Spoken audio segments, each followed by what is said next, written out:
Bonjour à tous, l'actualité internationale se maintenant sur Kivu Morning Post TV. Bienvenue à suivre ce numéro de ce 10 novembre 2025.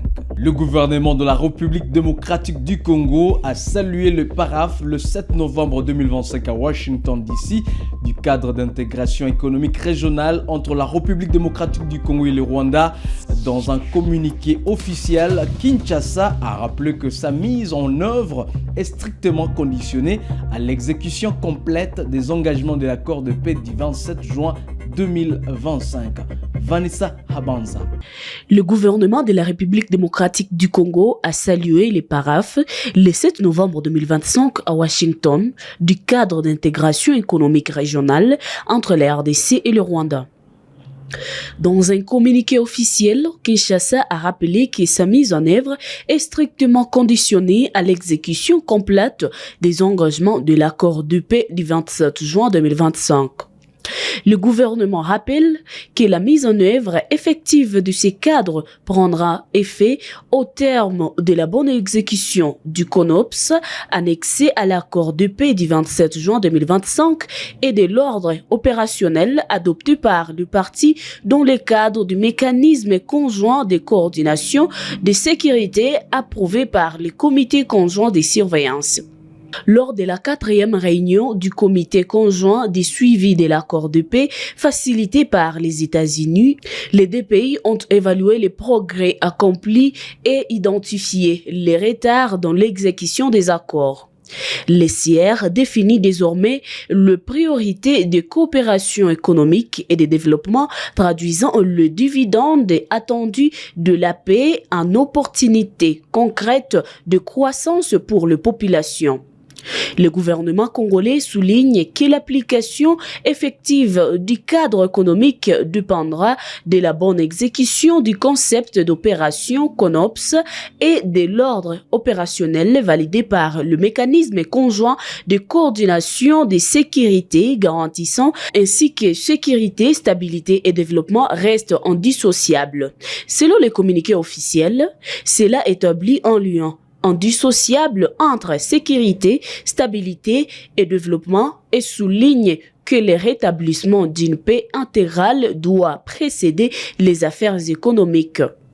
La RDC réaffirme sa détermination à maintenir la dynamique de paix et à traduire ses efforts diplomatiques en résultats tangibles sur le terrain dans l'intérêt du pays et de la région des Grands Lacs. Le gouvernement exprime également sa gratitude aux États-Unis, au Qatar, au Togo et à l'Union africaine pour leur soutien constant en faveur de la paix, de la stabilité et du développement régional. Le président de la République, Félix Tshisekedi, lors de son tout récent séjour au Brésil, a annoncé à la diaspora congolaise que le processus de Doha et Washington connaîtront un aboutissement heureux dans les prochains jours. Tshisekedi a également affirmé en lingala qu'il maîtrise la gestion de la République démocratique du Congo malgré quelques difficultés. Regardez. Mboka ezali ndenge bozali kolanda yango, donc tozali ko kamba yango malamu, mais moi bakokoso ezozanga te ndenge boyebi. Kokoso ya liboso ezali bitumba oyo bazali ko bundisa biso na tina moko te, bitumba ya est oya bandeko na biso ya est bazali kokufa uta sikoyo 30 ans. Tozali kolemba te, tozolela kaka bandeko na biso, mais esengo naza nango eza ya koyebisa bino ke masolo boyokaki ezalaki kosalema na Washington, na misusu ezalaki kosalema na Doha na Qatar, ekomi pembeni esila. Na mikolo ezali koya awa, ba américain, notamment Maison Blanche, ekotinde de la biso officiellement ba invitation pour na kosilisa masolo wana par signature ya accord de paix.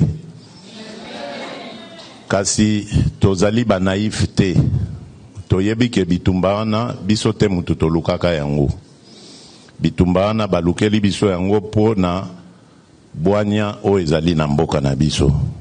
ezalaki kosunga bapaya ebele, bavoisin ebele, oyo bazalaki kobongisa bamboka na bango na likolo na mikongo ya bandeko na biso na ya ekonomi na biso. Kasi tobundi makasi potosisa minyoko wana. Tokomi na suka tolingi kobuka siko mbuma ya kimia ya libela na kati ya Congo démocratique. Poursuivons cette actualité au Luxembourg où le ministre délégué à la francophonie et à la diaspora Crispin Mbandou a bouclé la première partie de sa tournée européenne. Il a rencontré des Congolais passionnés par leur pays, confrontés à des difficultés pour investir en RDC. Ensemble, ils ont discuté de mécanismes pour faciliter le retour et l'investissement des Congolais. Dorley Mat a plaidé pour l'ouverture d'un consulat afin de simplifier les démarches administratives. Suivez. Au Luxembourg, dernière étape de sa tournée dans le Benelux, le ministre délégué à la francophonie et à la diaspora fait unanimité. Je pense que la vision du ministre est bonne, puisque les questions de la double nationalité touchent la diaspora congolaise. Également, le fait qu'il a pris note de la demande du Grand-Duché de Luxembourg pour permettre qu'il y ait au moins la représentation diplomatique ici au Luxembourg, parce qu'il faut le savoir, l'ambassade de la RDC est basée à Bruxelles et notre consul à Anvers, au Luxembourg. Il n'y a pas d'ambassade ici, il n'y a pas de consulat ici au Luxembourg.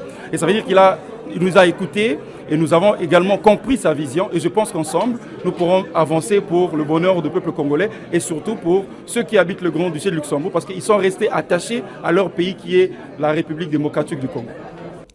À ses côtés, l'ambassadeur de la RDC en Belgique, le ministre Crispin Mbandou Panzou, a dévoilé son projet sur la participation dans la vie économique et politique de la diaspora dans le développement de la République démocratique du Congo. D'origine. C'est important que cette diaspora-là, qui est au pluriel, puisse participer pleinement à la fois dans la vie politique de leur pays d'origine et à la fois dans la vie économique. Nous pensons que nous devons ouvrir les débats sur la double nationalité. C'est que nous-mêmes, au niveau de la diaspora, nous ne sommes pas très favorables à l'idée de la révision constitutionnelle, mais on ne peut pas manger l'omelette sans casser les œufs. Je vous propose aussi la participation de la diaspora, d'avoir des représentants dans les institutions politiques au Congo. Nous comptons, pour les prochaines échéances électorales, proposer la création des circonscriptions électorales pour que vous soyez pleinement représentés au niveau des institutions politiques au pays. Avec la diaspora, le ministre Crispin Mbandou a voulu des échanges participatifs et à cœur ouvert. Les participants ont eu l'occasion de poser des questions parfois sur des sujets aussi sensibles. Le Luxembourg, bien qu'un petit pays, mais est entouré de 3 grandes nations qui est la France, la Belgique et l'Allemagne. Et des grandes villes. Alors, il y a une forte augmentation de la population congolaise ici au Luxembourg et dans la grande région. Et cette population est obligée de rouler pendant 300 km, 200 km, voire même 400 km pour les démarches administratives. Et si maintenant le Congo acceptait ma demande, celle de faciliter ses concitoyens, d'installer une représentation diplomatique du Congo ici au Luxembourg, cela va faciliter plutôt ces Congolais qui vivent ici pour des démarches et même avec tout ce qui va concerner l'économie congolaise, ceux qui veulent investir au Congo, ça va permettre que nous puissions avancer. L'actrice de l'hymne national que le ministre délégué à la francophonie et à la diaspora a bouclé sa tournée pour la première partie en Europe avec un sentiment des devoirs accomplis, celui d'avoir expliqué la vision du chef de l'État pour la diaspora de Benelux. Et puis au Cameroun, Issa Chiroma Bakari, homme politique et opposant au président Paul Biya, a donné un ultimatum de 48 heures aux forces de sécurité pour libérer tous les citoyens camerounais arrêtés lors de manifestations de contestation de la victoire de Paul Biya. Il a averti que le peuple camerounais se sentira libre de se défendre en légitime protection. Regardez. Chers compatriotes, c'est en ma qualité de président élu de la République du Cameroun que je prends la parole pour qu'en raison de l'extrême gravité dans laquelle nous nous trouvons, j'estime utile de porter à la connaissance du monde en général et des nations qui ont érigé la démocratie et le respect des droits de l'homme comme fondement de leur existence, porter à leur connaissance le fait que tout le peuple camerounais aujourd'hui se trouve le dos au mur, confronté à une menace existentielle de la part de ce régime qui pratique du gangstérisme d'État, qui terrorise nos populations, procède à des purges politiques, purges au faciès, purges dans toutes les régions de notre nation. Une situation inacceptable, intolérable, dès lors qu'en dehors de toute procédure judiciaire, des dizaines, des centaines, des milliers de Camerounais sont arrêtés, incarcérés, persécutés.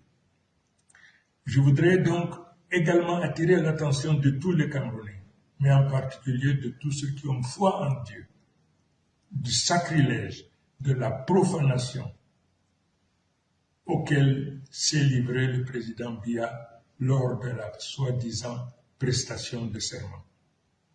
Le monde entier sait que Biya n'a jamais été élu. La nation camerounaise dans son ensemble sait que Biya n'a jamais été élu. Mais qu'il se permette de poser la main sur la Bible au nom de Dieu. Il apparaît donc aujourd'hui à tout le monde que pour M. Biya, Dieu n'est qu'un instrument qui lui permet donc de réaliser ses basses besoins.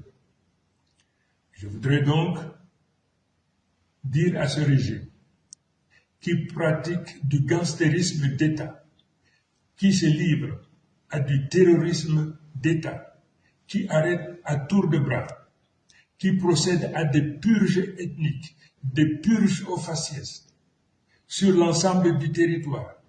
Je voudrais donc demander à ce régime, du haut de ma responsabilité, parce que élu aujourd'hui de la République du Cameroun, de cesser cette pratique. Les Camerounais n'en veulent plus, les Camerounais n'en peuvent plus. Et pour ce faire, je leur donne 48 heures pour arrêter, pour libérer sans condition tous nos enfants, tous les Camerounais qui se trouvent aujourd'hui dans les prisons du Cameroun de manière générale. Je leur donne 48 heures. Faute de quoi, le peuple camerounais se retrouvera en légitime défense et se sentira libre non seulement de se protéger, mais également de tout faire pour protéger leurs enfants et les récupérer partout où ils se trouvent. Voilà l'information cardinale que je me devais de porter à la connaissance de tout un chacun, mais en particulier, une fois de plus, le divorce désormais qu'il y a entre le président Biya et les religieux, quelle que soit leur obédience. Je vous remercie. Et c'est tout pour l'actualité internationale de ce 10 novembre 2025. Où que vous soyez, merci à vous de l'avoir suivi. Surtout restez avec nous pour la suite de l'actualité. À très vite.